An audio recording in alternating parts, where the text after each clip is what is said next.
நல்ல படமா ஜம்மு காஷ்மீர் பகல்காமில் நம்முடைய தேச உறவுகளை 26 பேரை கொன்று குவித்த தீவிரவாதிகளை கண்டித்த அவர்களுக்கு ஆதரவாக இந்த தேசத்திலே குரல் கொடுத்து கொண்டிருக்கிற உள்நாட்டு தீவிரவாதிகளை கண்டித்து நடைபெற இருக்கின்ற இந்த கண்டன ஆர்ப்பாட்டத்தை தலைமையேற்று நடத்தி கொண்டிருக்கக்கூடிய மாவட்டத்தினுடைய தலைவர் அருமை சகோதரர் அக்னி கிருஷ்ணமூர்த்தி உள்ளிட்ட அனைத்து தாமரை சொந்தங்களுக்கும் என்னுடைய வணக்கத்தை தெரிவித்துக் கொண்டு இன்றைக்கு மிகப்பெரிய கொடூர தாக்குதலை இன்று பகல்காமிலே தீவிரவாதிகள் நடத்தி இருக்கிறார்கள்.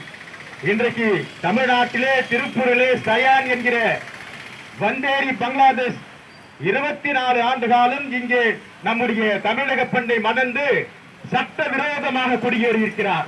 அதை நம்முடைய தமிழக காவல்துறை இப்போது கைது செய்ய இருக்கிறார்கள்.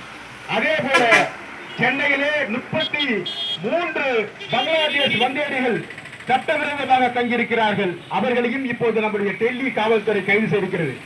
இந்தியா முழுக்க சட்டவிரோத பங்களாதேஷ் பாகிஸ்தான் தீவிரவாதிகளை கைது செய்வதிலே நம்முடைய மோடி அரசு கடுமையாக தீவிரமாக கண்காணித்து வருகிறது. அதே போல் நம்ம தமிழ்நாட்டினுடைய முதலமைச்சர் அவர்கள் நம்முடைய தமிழ்நாட்டிலே இருக்கக்கூடிய அத்தனை மாவட்டத்தில் இருக்கக்கூடிய தீவிரவாதிகளை கண்காணித்து அவர்கள் இந்த நாட்டிலிருந்து வெளியேற்ற வேண்டும். ஏன் பாரத பிரதமர் நரேந்திர மோடி அவர்கள் பாகிஸ்தான் மீது தீவிர தாக்குதல் நடத்தவில்லை என்று எல்லோரும் ஆவலோடு எதிர்பார்த்துக் கொண்டிருக்கிறார்கள்.